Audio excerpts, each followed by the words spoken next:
All right, back with another question. This is one from a few weeks ago now that we're finally going to be able to get an answer to. The question, and Chet and I are going to come at this from multiple different angles, right? Like Chet's nutrition coaching, my remote coaching, and then both of our CrossFit coaching. So we got a bunch of different angles. But the question is it difficult to program for a diverse group? Question 1. And then 2, how does the coach feel when there's a negative pushback? Start with the difficulty, I guess. Go in the right order. Is it difficult? No. It makes it fun. Yeah. It's challenging in the sense that I think both Chet and I both agree that an individualized program is better than a program for a group. Because the client or the athlete or the participant themselves gets a higher value from that because it is 100% individualized to them. So for me, from a programming standpoint, I have their individual assessment results. I have their individual goals, setting up the priorities for their training, their schedule, their injuries, their training age, their biological age. I have so many different factors for that one person that I can really dial it in and make it exactly theirs. The difficult thing with the diverse group, so for example, programming for group class at West London CrossFit, what I have to do with the assessment results, also, if you're an athlete and you haven't had any testing being done on you, whether it's through your gym or find somewhere else, because that person is guessing at your program or they're using somebody else's stuff and applying it to their group as if it's going to fit their group, which it doesn't work. So this assessment for a group, what I can do with that, so usually at West London it's a 2-week assessment phase of various tests with all domains of fitness involved, in energy system training and strength and gymnastics, the whole shebang. Well, what I can do with that information is I can look at the group as a whole and create avatars based on that group. So I can look at the top end in specific things. I can look at the middle. I can look at the bottom. I can create an avatar based on those things. Now, is it perfect for one person? Absolutely not. Is it going to do damage to a group of people? Nope. Is it going to help a group of people? Absolutely. It's more about trying to find a balance and just making sure that the program's going to fit everyone for the common goal of being stronger and living a healthier, more active life. We have to go through progressions and cycles throughout the year to allow progression year to year, week to week, month to month, year to year, so that for us as a business, we're maintaining our current member base because they're constantly seeing results, and then we're sure that we're also servicing our brand new members by providing them with a challenging program that's also inclusive to them. I think a lot of the inclusion of the diverse group really comes down to your coaching staff. If you have a good group of people that can look at the program that's written and there's communication from the person programming with the coaches that are coaching the classes in terms of the dose response that you're looking for, then they can change or adjust on the fly to make sure that individual is getting what they need out of the program. I think that's my take on the diverse group. We've got into my theories around why I program the way I program for West London, so I don't really want to get into that. That's a past episode that you can scroll down and find, but that'd be the general rule for me. Yeah, I like that. I think I would have a lot of similarities to that, like coming at it from, like you said, like a little bit of a different perspective, like in terms of nutrition and health for individuals from that arena. Yeah. But like you hit the nail on the head, like early on, kind of the individuality, like that's what makes it so fun in my opinion. Yes, it makes it challenging, but again, that's what makes it fun and rewarding. If it wasn't challenging, then I mean, there's a saying, if it wasn't challenging, everyone would do it. But for this one, like if it wasn't so challenging, it wouldn't be so rewarding. Right. So that's why that's one of my favorite parts. Another thing I've kind of noticed myself doing, maybe unintentionally, is if I get a new client, it almost turns into like, it's like a case study for me almost. It's kind of like, how can I solve this individual mystery? Yeah. It's fun. Like, it is fun. Yeah. If it's like if it's kind of like, so I mean, I'll try and kind of give you an example of this. So, I mean, people will come with plenty of different goals in mind. But that being said, one overwhelming goal with a lot of people is like a loss of like body weight or improved body composition. So again, that's not the only goal, but if I look at that individual goal specifically, the path that everyone has to take to get to that goal is going to look like a lot different. So right. Like for instance, some people, they'll come to me. I actually did a post on this today. They'll be at that time, they're restricting calories and they're increasing amount of exercise. Right. But they're still not losing like belly fat. Exactly. Yeah. So I it's like, oh, well, you know, why doesn't that work? That should work. Like right. Kind of laws of thermodynamics and cals in, cals out and so on. That should work. So that's one example. I just want to give you like a couple of the different scenarios that will still kind of point towards the same goal. So that's one example. There might be the person who doesn't work out at all. Maybe they're lucky to get 1 or 2 in per week.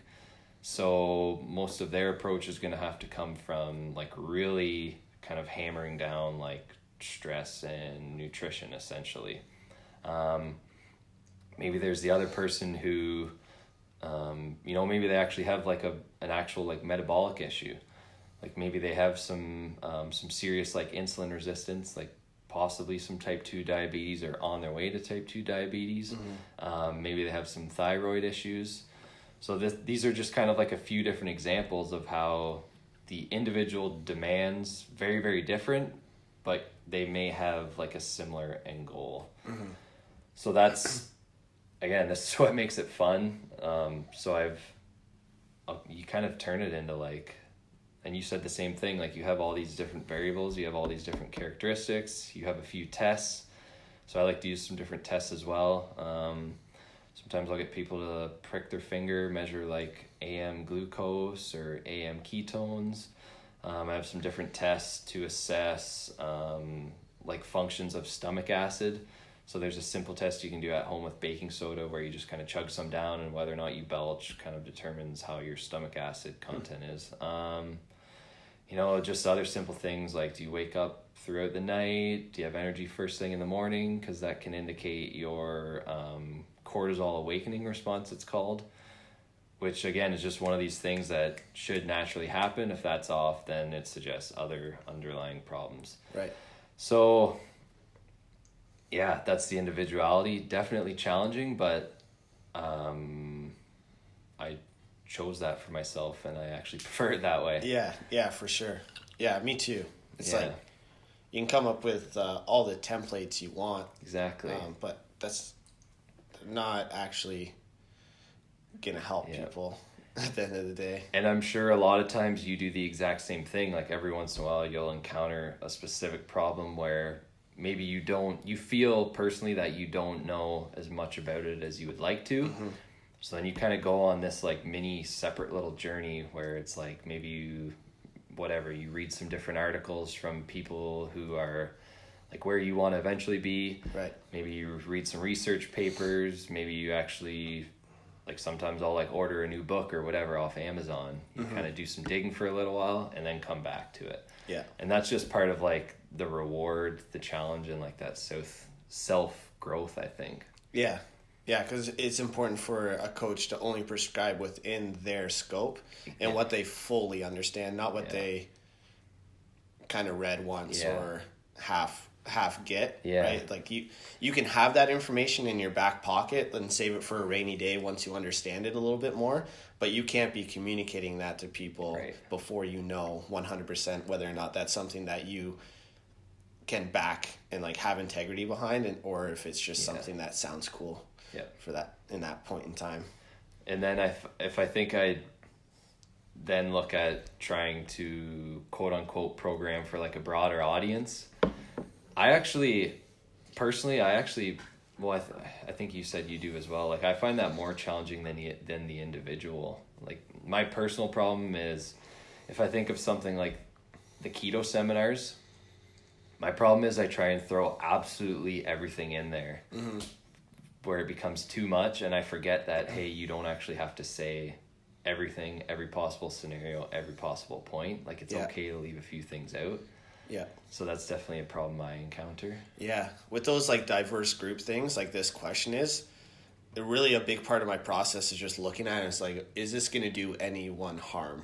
Yeah, I like that one. That's a big one for me. And then also, is this going to help all levels improve their fitness, whatever that means for that individual? Yeah. Knowing that in a diverse group, not everyone's goal is going to be the same, right? Especially from a fitness program standpoint. For me, like we've talked about before, I can't program for weight loss. I can't program for body composition changes. That's your end, right? That's the nutrition and the lifestyle and like that side of things. Because I can have 100 people following the exact same program and have 100 different results out of that program, right? There's so many different variables from what they're doing outside of that hour that they're spending at the gym that affect the physical, like body composition end of things. I just have to focus on the things that I can control, which is progression through fitness, like strength progressions and gymnastics progressions and conditioning. And if I can check all those boxes and look at it and be like, you know, this is going to help. This is going to help everyone. Then I can feel good about it. The struggle, I think, for both of us is internally we know that an individualized program is better for everyone. So it's like this is a service that we're providing to a diverse group, but knowing that this isn't the bread and butter. This is just the best we can do with what we have. Which because sometimes you need to make it general or whatever. I just mean like, so for example, programming for group classes. Like you don't have a choice. You have to make it as not general, but inclusive. As inclusive as possible to the masses. Right.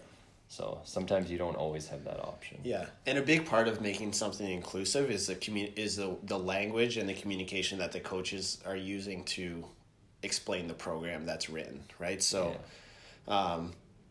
for example, let's see. Well, even like kind of the rationale behind why you're doing the workout, I guess. Yeah, so let's pick a. I like the example of doing the conditioning before the heavy lift when you did that the one day. Oh yeah. How it's not proper practice, but it's something that they're probably going to encounter in the open. Yeah. So it's something that I have to have them prepared for. So the programming was like, it was a barbell cycling with bodyweight gymnastics conditioning in an AMRAP or in an EMOM. And it was busy. It was a busy 10 minutes. People were battling. They were tired, right? And then, so we finished that 10-minute EMOM. You give them 5 minutes to warm up to a specific load for their front squat, and then they do sets of front squats. So, zooming out from that, what I program, I forget even what workout it was, maybe 16 point something. I don't know. It was like a AMRAP with toes to bar, deadlifts and snatches, and then a max clean and jerk at the end. Or even, I think last year was a dumbbell. Yeah, it was. Dumbbell squats, bar facing burpees, and then max clean at the end. Yeah. So I wouldn't program that for the group classes because I don't think that's going to benefit anyone in any way in terms of improving their fitness. It's a test, but it's not trainable.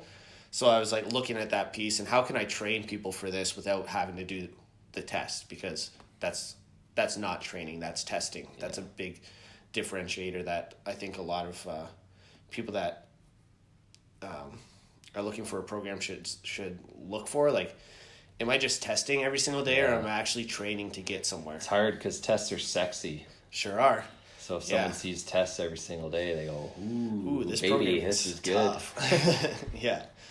So I just did it a little bit more controlled. Instead of an AMRAP, it was a controlled EMOM with rest built in, and then it was sets with rest for front squats. So it wasn't a very dynamic strength movement, and it was very slow tempo. But it gave people a feel of I think it was 75% for the front squats, what a moderately heavy load at a slow tempo would feel like under fatigue.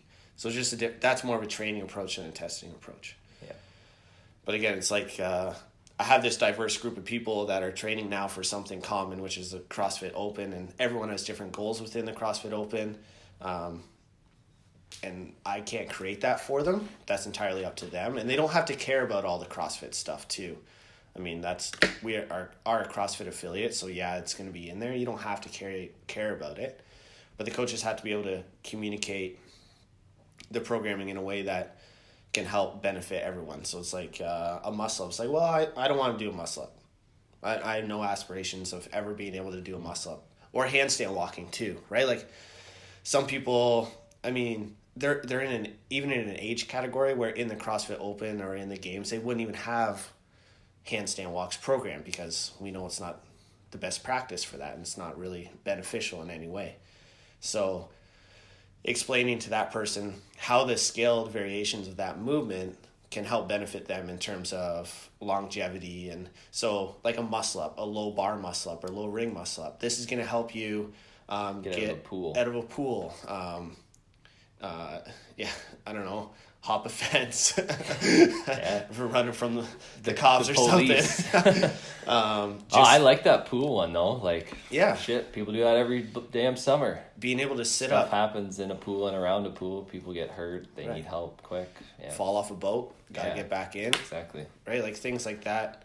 Postural strength, just body awareness and ability. There's so many different ways to communicate it, and if it's communicated properly, then you can cater to a diverse group. But that's what it comes down to. It comes down to the language and the communication. Yeah. Which is a big thing. Yeah. I like that. We can get into the next part of the question, the negative feedback thing. Oh yeah, sure. So I'll read the I was just gonna say like one point before I forget. Just to show the importance of like the communication there. For that particular workout, I remember when I was coaching it. After that first EMOM and then telling them like, hey, you have a few minutes and then we're going to start squatting. Like, people were kind of pissed in the first place. At first, like, this is BS. Why are we doing this? I thought we do the conditioning at the end. Right. And I just told them, like, hey, you're probably going to see this in the open. And then, oh, okay, yeah, that's fine. And then they just didn't care. Like, they saw the reason why, and then they were good with it. Yeah, you're training for a test, and you have to be exposed to lots of things so you're ready for whatever opportunity comes up, right? You have to be prepared for that. It's kind of, we have this 27 squat series that we do sometimes in the warm-up, which is like your feet and legs in all different positions and squatting. People are like, why are we doing this? I would never squat like that. It's like, no, but you're preparing end ranges for your ankles, knees, hips, because we're not only training back squats, we're training for, like, example today, it's really slippery, right? So you end up kind of slipping and having to catch yourself. Is your body prepared for those positions?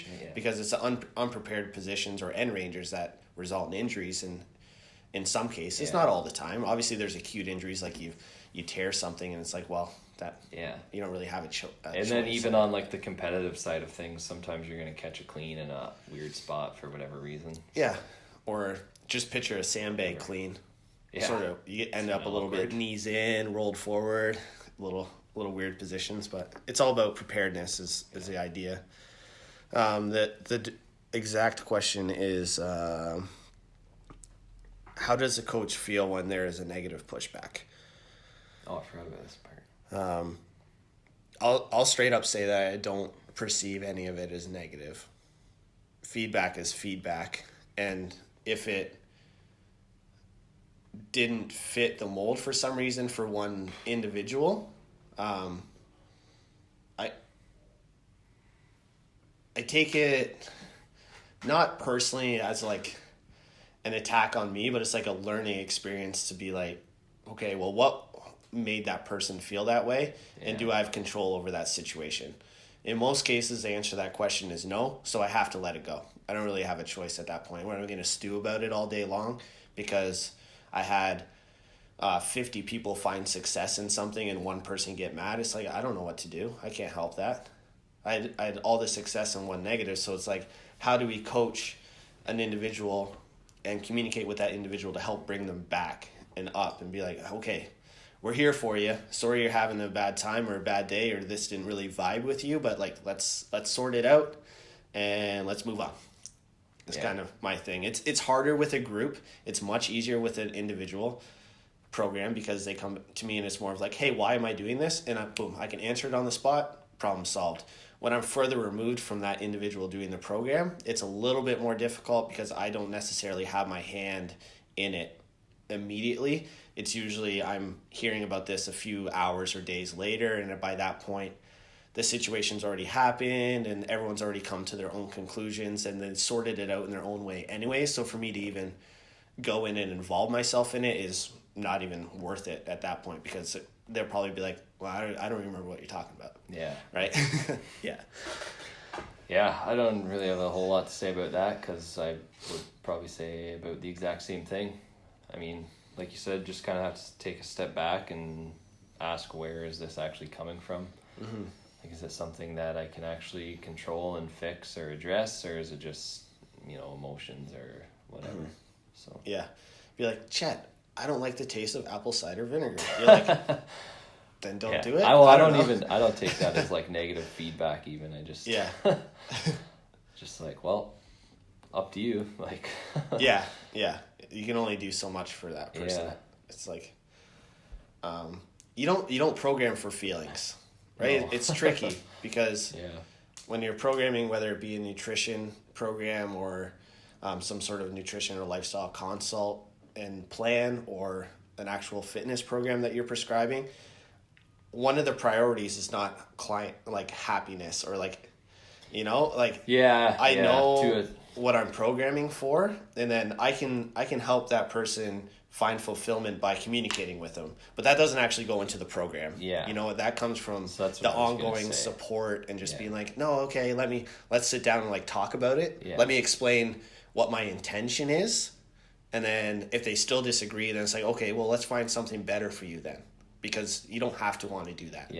There's other ways to do and get similar results. It may not be the best way, but it's a way, and it is at least in line with that person's values and what they find fulfillment in, which is kind of the that's game. What I was gonna say. I think it's more of like a side effect you hope to have, I guess, is like that relationship, like a positive mood or whatever. Yeah. But you're not actually like, well, you don't make a decision to sub in or sub out a workout or a meal, a type of food, a supplement or whatever to make that individual happy. Right. So, but it's the communication that, like, if you get an email from someone, like, asking a question or whatever, you're not replying, sorry, I'm too busy right now, I can't answer this. Like, right? Yeah, so it's just, So, like you said, you already said, though, like, it's just kind of like the support, the positive feedback, and then the programming, and those are kind of what caused the side effect of, like, the positive mood. Yeah, and more times than not, this, like, it's worded negative pushback. Again, I don't see it as negative. I just see it as feedback. It's not pushback at all. But if everything's in line and, like, the people that you're working with, so, for example, like the coaching staff at West London CrossFit, or for you, just yourself, like you're working with yourself and within your scope of practice, it's like, I can actually make changes now, right? Without this feedback, you just kind of feel like, I don't know, like, nobody's really telling me what's going on, so I'll just keep on keeping on. Obviously, reach out and just ask people how they're doing, or check in with people in whatever way you do that. But it's like, without that feedback, it's difficult to adjust your plan and make it better, right? Because the feedback, I don't really think it's ever coming from a negative place, like as a personal attack. It's like, it's feedback about just a bunch of numbers and letters on a piece of paper. It's like, I can deal with that. I can fix it. It's all good. Or not, or just communicate with that person and be like, hey, you know what? Like, I appreciate what you're saying, but I have the best intentions for you, and what I have down on this piece of paper is truly what you need, and let's figure out a way to make it work. Or you might look at it and be like, oh yeah, you know what? No, maybe there's something different that we can do. Yep. Yeah. So one more, I think, here. Someone asked about training when sick. Like, oh, actually, you know what the question was? It was, how did they word that? It was, how'd that go? Like, what about training when sick? And then it was like, is it the same idea as training when tired or? Oh yeah, I got it right here. You do? Yeah, working out while sick. Is it the same as working out with lack of sleep? Oh, okay. No. Although I don't exactly know what they're getting at when they say lack of sleep. So that's kind of up for debate. If they mean, see, when I hear that, I'm wondering if they mean, so we talked a lot about like insulin resistance when you don't sleep, like it kind of creeps along that continuum and then you almost look like a type 2 diabetic for that one individual day. But then if you work out, it improves that insulin sensitivity and kind of moves you back down that continuum. Right. So I'm assuming that's what they mean. Yeah. Want to just create an extreme and say someone's averaging like 4 hours of sleep a night, 4 to 5 hours? Yeah. Okay. And then is it the same as training when sick? Yeah. Yeah. I would say it's much different. So like training when sick, actually, first question is, well, like what kind of sickness, but let's just take like the classic, cold, like upper respiratory tract infection, whatever, like sore throat, cough, sinuses and whatnot. Yeah. So something just affecting like the respiratory system. Yeah. So you have to, phlegmy. you actually have to consider like the type of workout that you're doing, because one could make it worse, the other could improve it. So strength type work, not your best bet. Lighter conditioning work, just getting your heart rate up a little bit, getting the blood flowing, better option. So the reason being is because people don't realize that your ability to adapt to like heavy strength training, heavy loads, heavy weight, that's mediated by your immune system. So because you have this powerful inflammatory response after you break down muscle tissue, after you lift those heavy ass weights, your ability of your immune system to generate those signals and then repair itself is ultimately how well you can build muscle and to some extent get stronger. So if your immune system is already compromised, it's focused on fighting this bacteria, fighting that pathogen, getting that out of there. It doesn't have the energy or the resources to deal with that extra inflammatory insult. So it's almost like you're combining like two insults at the same time, essentially. Mm-hmm. Like, not that it's the same, but having a cold like that's an inflammatory insult. Exercise training, that's an inflammatory insult. So instead of having to just recover from that training session, it has to deal with the cold and try and recover from that other one. And you're just not going to be able to do that. Yeah. And so that's where it could make things worse, because if it diverts resources to recover from that training, then it's not going to recover from that cold as fast. Right. So the reason that some light conditioning can help, a big reason is because it stimulates the lymphatic system. So lymph fluid is responsible for going around your body and cleaning up like damaged proteins, bacteria, pathogens that could be around from that cold or sickness. Takes them to lymph nodes, destroys them, gets rid of them. So, but lymph, it doesn't circulate on its own. You have to kind of give it that stimulus. And so one thing that stimulates movement of lymph is like light stretching, like jumping up and down. So like this is why mini trampolines are so big nowadays, because it actually stimulates that lymph fluid, and that's why it can be so beneficial for overall health, because if you can get that first thing in the morning. So like some skipping would be good. Maybe some double unders if it's not too crazy volume, and then just like some like simple conditioning where you're not like dying afterwards. It would be like, whatever, like an 80% effort even or something like that. Yeah. or lighter. Yeah, so those are the two kind of major differentiators. Yeah, and that all I can think of when you're saying that, and like people are like, "Oh, my nose is running. I don't want to jump because then I'm gonna have snot everywhere." It's like, well, tough, right? Like, yeah, you're right, but blow your nose. Yeah, it's gonna be fine. And I mean that's talking about anything from like the respiratory, like the lungs up, if that's where you're experiencing your symptoms. Same thing goes for like a flu. I mean, I hope people, well, I'm sure some people do it, like they get the flu and then they think, oh, I gotta go hit a PR back squat.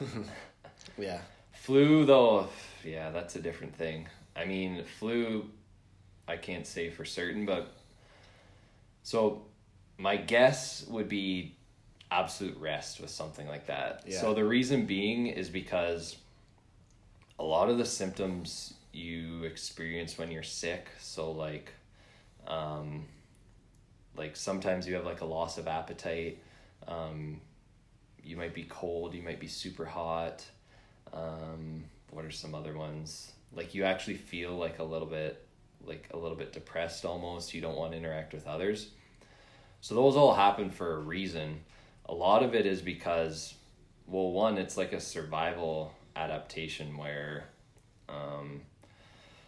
you don't want to, for one, eat foods that could provide iron for your body, which would then exacerbate the sickness, because a lot of pathogens and bacteria, they feed off of iron. So if they get extra iron, that's going to worsen. So it's like a survival mechanism, like stay away from food. We don't want to make it worse. Actually, with that one, there's another super interesting thing I should mention. Depending on whether the infection is bacterial or viral, actually determines whether or not eating is beneficial or detrimental. So I forget which, but one of them, either the virus or the bacteria, feeds off of glucose or ketones, so ketones that you produce when fasting, while the other one feeds off the other. So what I mean by that is, depending on whether it's a bacterial or viral infection, again, I forget which is which, having glucose, so like your cup of orange juice, could actually make it worse because the pathogen will feed off of that. Whereas for the other example, having no glucose present, so not eating, could make it worse because like it's the other way around. Like the immune system in that example needs the glucose to fight off the bacterial or viral infection. Right. Does that make sense? Yeah. And then where was I before that side tangent? I forget.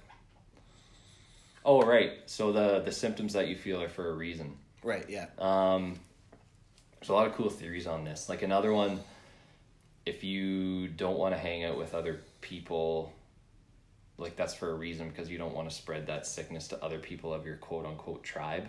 Right. So that's like a survival mechanism. Yeah. So that's there's actually changes in the brain that go on when you're sick that resemble clinical depression.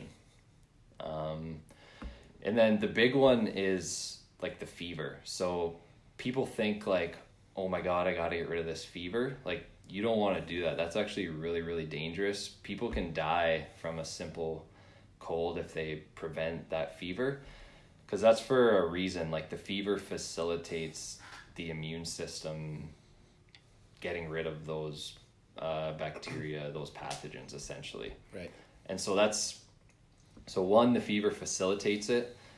Two, that's another reason why all those other symptoms are there, because for your body to jack up your temperature even by like 1 or 2 degrees to trigger that fever, that uses a piss pile of energy. So that's using all the energy in your body, and so it can't afford to divert other energy to, for instance, like your gut to break down extra food. It can't divert energy to, whatever, like your muscles to go train and exercise. It can't divert energy to just general mechanisms so that you can go chill and hang out with other people. Mm-hmm. So that's kind of a look at kind of what actually goes on like throughout the body, why you're actually feeling some of those symptoms that you feel. Like they're there for a reason. It's not like just because. Yeah. So like light movement, will help a lot with respiratory sort of infection. Yeah. But if you're experiencing any sort of symptoms of like fever or vomiting, diarrhea, like those serious flu symptoms, you want to rest and sleep, and somehow try to manage your hydration levels in some way.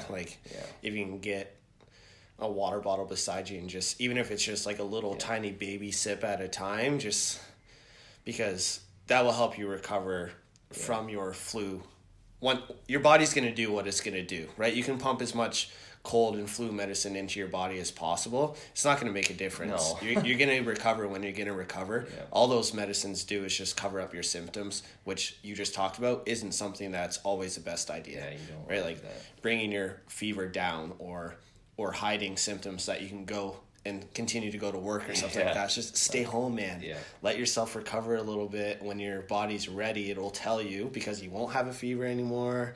You'll feel like yourself again. You'll get an appetite back. Like, you have to let those things come on when your body's ready for them to come on, instead of constantly trying to just mask and use a Band-Aid system. Yeah. There's I just thought of another kind of interesting study that raises some concern around sort of like nutrition norms, I guess we'll call them. Mm-hmm. So kind of this idea that you get sick, go slurp a big old cup of orange juice, get your vitamin C in you. And so there's, I don't know if this was a human study, it might have been rodents, but anyways, what they did was they fed whatever it was, the organism, a bunch of fructose. So which is what, a bunch of fructose, a bunch of sugar, which is what you would find in orange juice. And then it actually made like the illness, the sickness, like the bacterial infection worse, because it fed off of that sugar. And so it just kind of goes to show like, hey, maybe that's not the best option. A boatload of sugar isn't going to help. Yeah. You might have just answered your own question there too. I guess it's a bacteria that feed off the bacterial infection that feeds off the glucose, and viral that doesn't. Maybe. I should know. I can't remember. You guys can fact check. Yeah. I can't remember. I should know, because that was kind of like what my whole thesis was about. That one, like this bacteria versus viral thing, that was just like something separate I stumbled on that was like wicked cool. But yeah, and then even like people think they're getting like the vitamin C, but it's not that much vitamin C. Like if you eat a yellow bell pepper, you're going to get, I don't know, something like 5 or 6 times more vitamin C than you get from even like an orange. Right. Without the sugar. Yeah. So. Yeah, it's funny, eh? It's like vitamin C, I need to have a sugary beverage or a piece of fruit. Not to mention a big bolus of sugar like that, when it jacks up insulin, that's probably also going to cause like another mini inflammatory response, and you're just adding to the inflammatory load and insult at that point, and making things worse. You know, it was a big thing when I got sick when I was a kid. It was like ginger ale and soda. Oh yeah, same. But you gotta open up the pop and let it sit around for at least a couple hours and let it get flat. Yeah, it's got to be flat, dude. You can't drink the fizz. It's gonna upset your stomach. That's already upset. If that's the problem. Have you ever heard of Vernors? No. That was another thing. It's a type of pop or soda, I guess. Vernors. I always had that when I was sick and like my grandparents would take care of me. It was always Vernors. What flavors do they have? Like everything? No, that is it's kind of like a cola or a ginger ale or something. It's like Vernors. A big thing was like Vernors floats, so you like pour it on top of vanilla ice cream. It was a weird tasting pop. I can't really put my finger on what it was like, but I feel like it was kind of, I don't know, almost ginger ale licoricey kind of though. Yeah. I don't know. It sounds gross, but it was delicious. I'm gonna look it up after this. But definitely didn't help the old stomach as much as my grandma thought it was going to. Oh man, there's some good remedies out there. Good stuff. Yeah, right on. Yeah, so I mean, movement can be medicine, but at the same time, not all the symptoms are going to be very accepting to you. Yes. Moving around, and also if you're contagious. Don't go to the gym. We don't want your shit all over the place. Yeah. Yeah. Oh, And then, I mean, in terms of like timetable for returning, you just got to listen to your body, really. If you're somebody who's training consistently, you're going to have that itch to get back anyways, so it's not going to be a huge deal. Yeah. If you're somebody who can a little bit more easily fall off, it's like not quite something that you really love yet. Oh, dude, that reminds me of something that you were talking about before.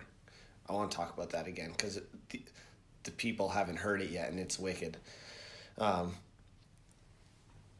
Yeah, so people that don't quite enjoy training, it's more of a chore for them right now. Oh yeah. It's you got to get back when you're ready. Call your friends, talk to your friends. I'm sure they've been reaching out to you already, and just try to get back as quickly as possible. Start slow though, right? Don't go from being bedridden to running into your CrossFit class and doing full intensity, full pull. I mean, we've talked about this. Kind of goes back to that returning after the holidays thing, right? It's like you gotta be smart. Yep. Chet was telling me this thing in the last 2 times we tried to record this podcast about 2 times over. I mean, obviously Chet's big thing is the brain and everything that's involved in that, and I'm a huge fan of the placebo effect or the nocebo effect also. I think it's pretty incredible. Just the way that your thoughts and internal dialogue can really change your physical adaptations and all that stuff. So tell us the difference between, so you're reading a study that had 2 different controls, one group that had negative talk about the gym as they were going, and then one was super happy about training. Like we talked about this in the 2 previous podcasts, and I'll tell you the exact same thing I said then. Like, it's just gold. I wanted to hear it. I read it this study I read it one time. Normally when I come across a good study, I'll put it into like my database. It's called Zotero. You just kind of hit a tab, top right corner of your Explorer, saves that study. So then, anytime you want to reference it, come back to it, reread it, whatever, it's just there. For some reason, I have no idea why, it blows my mind. I didn't save this one, even though it was like one of the cooler studies I've come across. But now that I think about it, it's very possible that maybe I had it open and then my laptop just randomly shut off, which it often does. The gateway let you down. Still holding up. I've had that for, when did I get that? Probably after 5th year of high school, debatably. It's like, that's a long ass time ago. Like, I've almost had that thing for 10 years. Yeah. So I can't complain. But anyways, so they were looking at kind of the effects of essentially like mindset going into training. So the idea being, if you have more of like a positive association with something, you're more likely to have like a dopaminergic response to that. So dopamine, neurotransmitter in our brain that is rewarding, motivating, keeps you attentive. So if you find something enjoyable and you can focus on it for long periods of time, it's because dopamine is continually being released.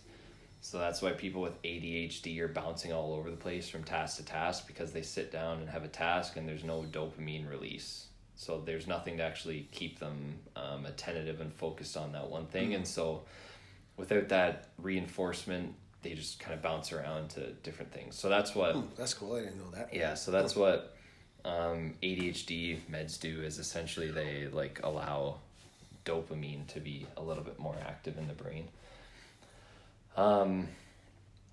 So they kind of connected this with training.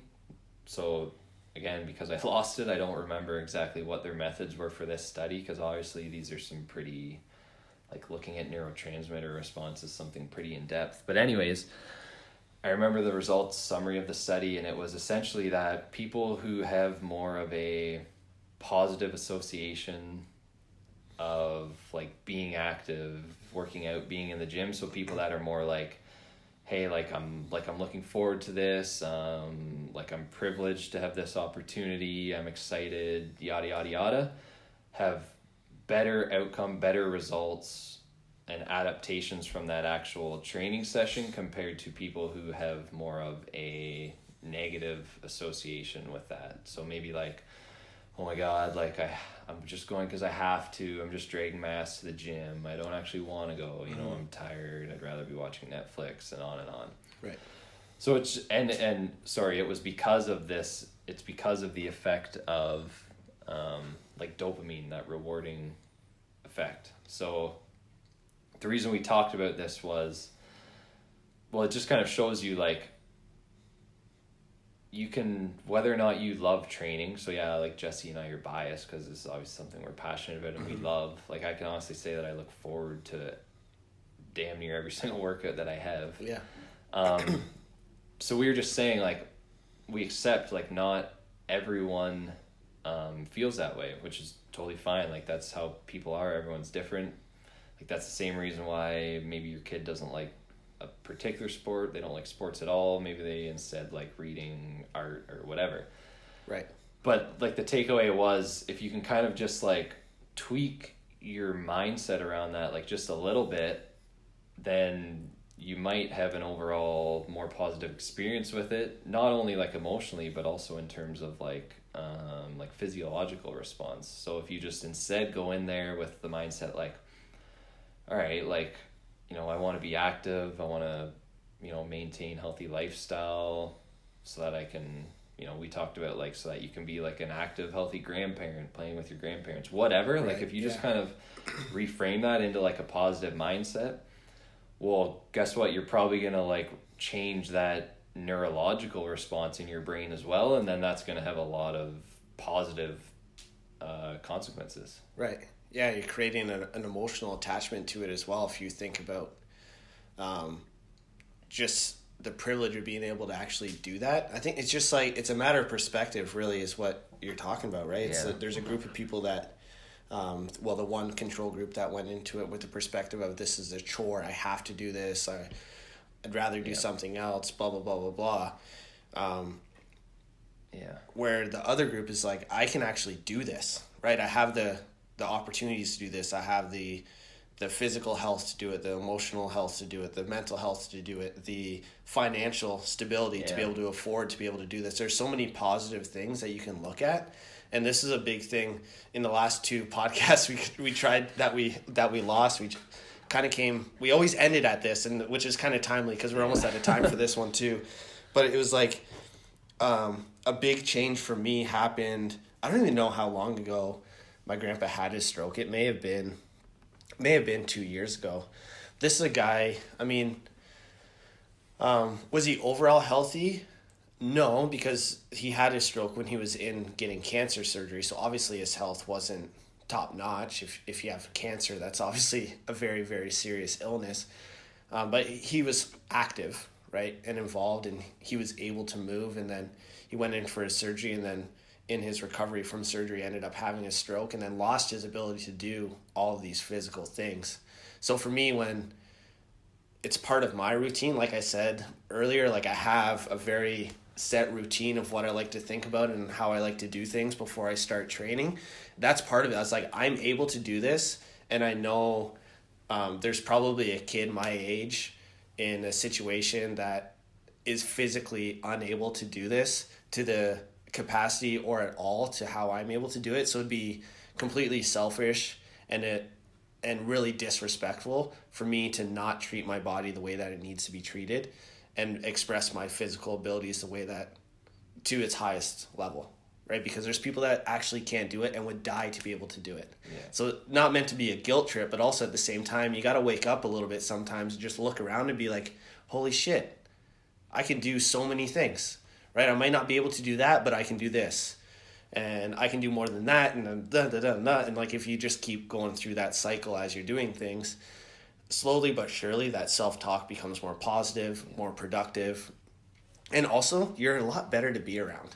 Because, like, I mean, for me, if I'm at the gym and I'm training or I'm doing something and someone comes over to me complaining about something, it's like, okay, peace, I'm out, right? Like, I'm not here for that, right? You can be whatever you want to be, do your thing, but don't bring me into this. I'm over here having a fun fitness time, and that's all I want to do, right? Yeah. So you got to do it. And we were talking about resolutions too. Yeah, it's all coming back to me now. Yeah, we were talking about how we didn't really get into resolutions too much because, I mean, for us it's just a goal setting process and it's whatever you want it to be. But what we would like to see a little bit more of is resolutions based on things like, what am I going to be able to do later instead of what do I want right now? Like, do I really want to, like, is losing 2 inches around my waist why I'm doing this? Or am I doing this so that I can go to the beach with my kids and feel confident, or play road hockey with my grandkids, right? Like, because some of the best memories for me, going back to my grandpa again, is the fact that he was 60-ish when I was old enough to remember him at the earliest point in my life.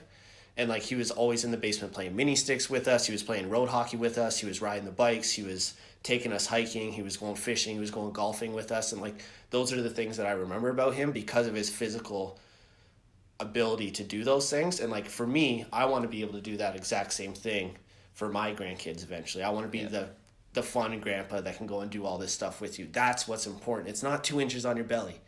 Nobody cares about 2 inches on your belly, but people care about like your legacy as a person. That's what he's going to be remembered as. I'm not going to remember how big his biceps were. Yeah. You know? Love it. Yeah. Really wish those 2 episodes didn't disappear because like we both, I think we went into that pretty good in some good detail, and it was like, I mean, even I can say personally, like I don't necessarily like express a lot of emotions, but that was definitely one thing where I felt like it was kind of more emotions coming out, like talking about something like that. Yeah. Like, I just think it was a good conversation. I wish you guys could have heard it, but anyways, because I mean, I totally agree. Like think about, like, is this something that's always going to be there, or is it just going to be like you get it and then all of a sudden it disappears? So like another example we used was, I mean, like, this is all the same, but like, you want a 6-pack abs, like guess what, like if you're young enough, okay, maybe that's attainable and you can get there, but like when you're older, like 50, 60 years old, like that's not even a realistic goal. Like it just goes away. Like you just physically can't you just physically can't like attain like that musculature, whatever. So it's like what is going to be there? And that's what you just talked about. It's like, you know, being healthy, being able to be physically active, run around, play with kids, grandkids. So that's what I said too. Like whenever I mean, I actually think about this like pretty regularly. It's like when I envision who I want to be, what I want to be in the future, it's like, shit, yeah, like I want to be that grandpa who's like 65, 70 years old. Yeah. Who's still doing ridiculous shit, like maybe doing a WOD with their like 15-year-old grandson or whatever. Like doing front flips so cool. into the pool. Yeah. Right? Like, because I mean, how often do you'll have a conversation with someone and maybe they'll bring up something about like a grandparent, whatever, and then they'll just say like, you know, like my grandparent did this and so. And if it's like something like, if it's kind of like a crazy out of the norm feat, like, hey, like my grandpa just did like a triathlon or something, he's 72 years old, like no one ever says anything bad whatsoever about that. Like the only reaction about that ever is like amazement, and like people are pumped and happy and like they're like, wow, like that's super cool, like that's incredible, and like like that's what I want to be. That's what I work towards long term. That's who I want to be, how I want to be. So you just kind of, you know, take a few steps back, take that, you know, 1,000-foot view, whatever you want to call it. Yeah, zoom just out kind as of far look at as like possible. look at like that, look at the big picture, like things that are going to be there long term, like you said. Yeah, perspective is huge, and I mean, we've talked about just the effect that can have on your results too, right? Like you totally. Yeah, it's a real thing. Cool. I think we finally put a podcast together that's not going to get deleted. So that's a bonus. Yeah, I mean, just have fun, guys. Yeah. Right? That's all we're here for. It all doesn't really matter that much at the end of the day, as long as you're having a good time doing it. And happy 2019. Yeah. Officially. Yeah. All right. Peace.